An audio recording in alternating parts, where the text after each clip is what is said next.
Monsieur le ministre des Affaires étrangères de la République algérienne démocratique et populaire, Monsieur le Président Pierre Bourga, distingués membres de la médiation internationale, distingués membres des mouvements de la coordination des mouvements de la plateforme, mesdames et messieurs,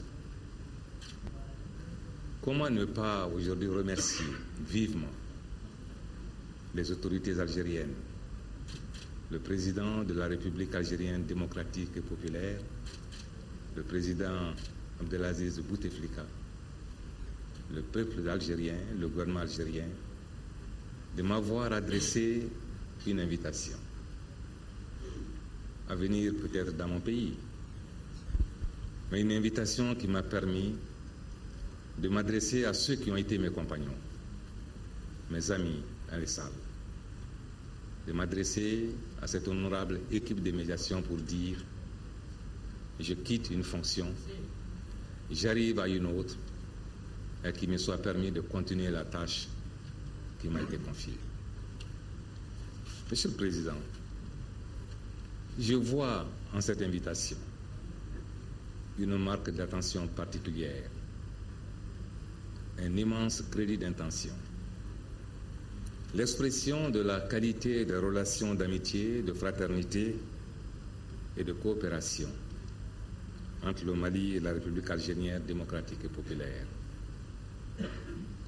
Aujourd'hui,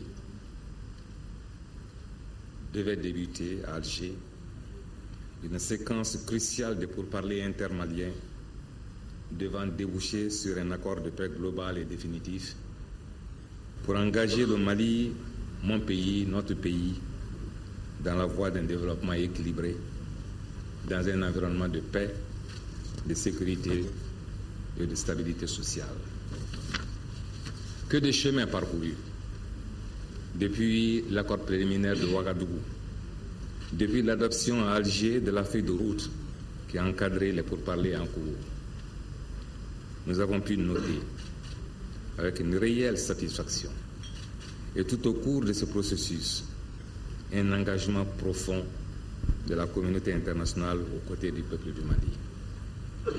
Qu'il me soit encore une fois permis d'adresser à tous les acteurs les vifs remerciements du gouvernement et du peuple malien et témoigner à leur endroit toute notre gratitude.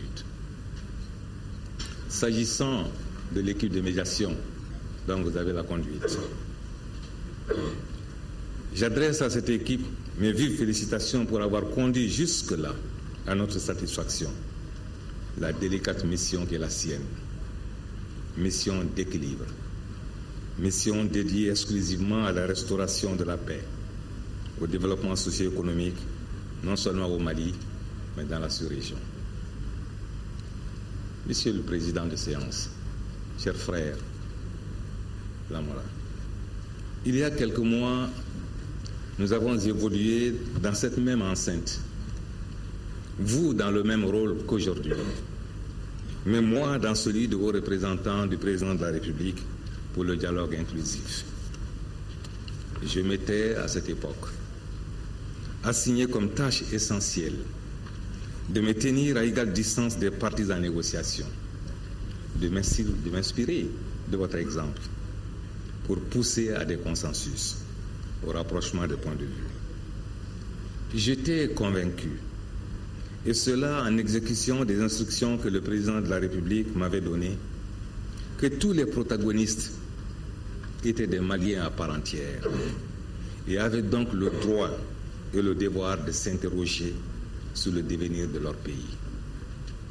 J'avais à cette époque, Monsieur le Président, noté de part et d'autre des convictions fortes et la qualité des relations humaines qui s'étaient établies entre nous et tous les acteurs m'inclinait et m'incline encore à croire que seules les droites parallèles ne peuvent pas se rencontrer. J'étais réconforté à l'idée qu'il s'agissait de lignes qui se croisaient et qui pouvaient un jour ou l'autre s'interpénétrer pour donner naissance à un environnement qui réponde aux aspirations de tous. Environnement de paix, de sécurité, où le bien-être et le mieux-être s'alliaient pour annoncer au monde entier que l'état de belligérance n'était pas une fatalité, qu'au-delà des positions personnelles, souvent on dit des ambitions personnelles, qu'au-delà de tout cela existait comme une donnée incontournable l'avenir des générations présentes et celle à venir pour le Mali. C'est pourquoi, Monsieur le Président, chers frères et sœurs, au moment où je vous parle, mes pensées vont à toutes les victimes du douloureux conflit qui nous occupe à présent. Je considère toutes les victimes comme étant les victimes de la violence, de l'incompréhension des hommes.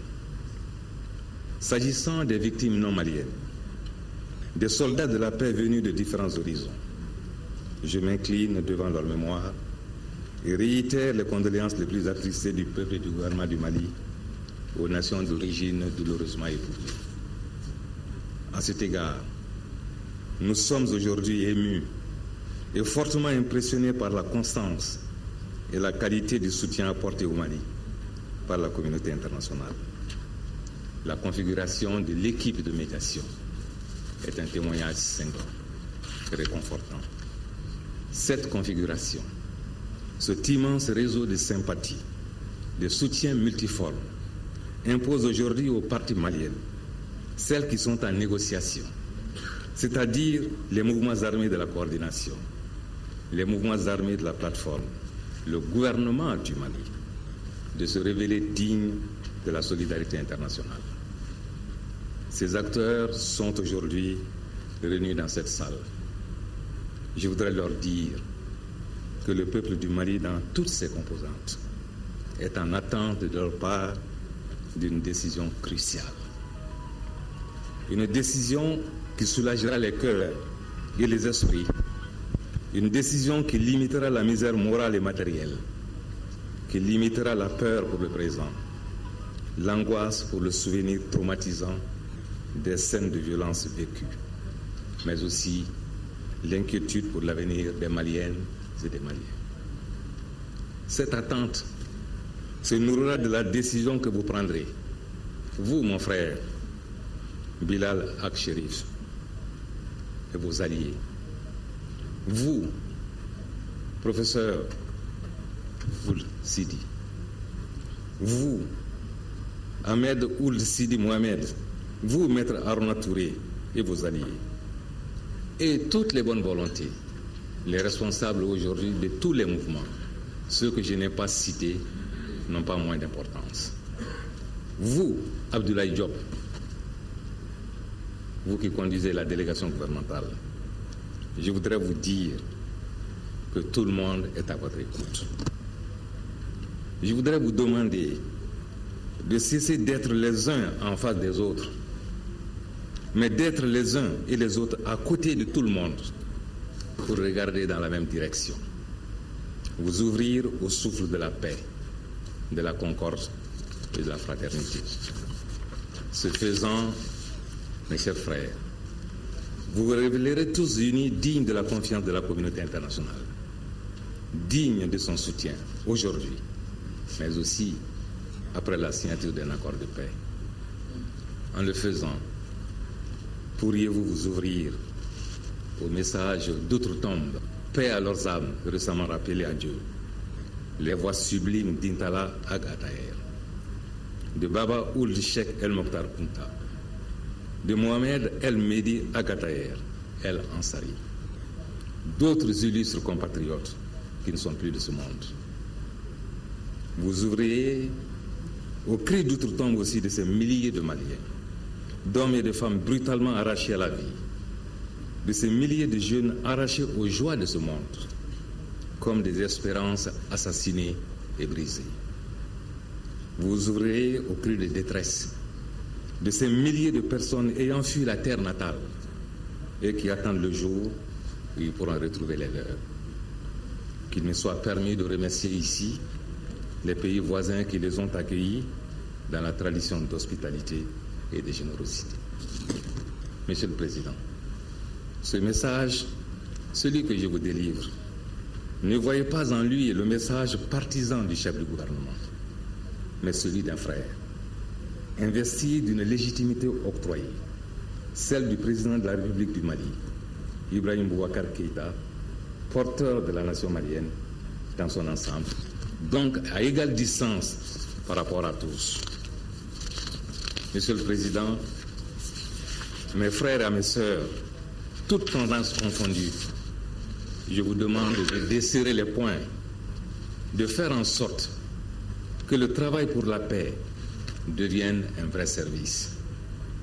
Que ce service bien accompli pour le peuple malien tout entier se transforme en un don de soi. Et que ce don de soi librement accepté pour un avenir radieux du peuple malien devienne un sacrifice.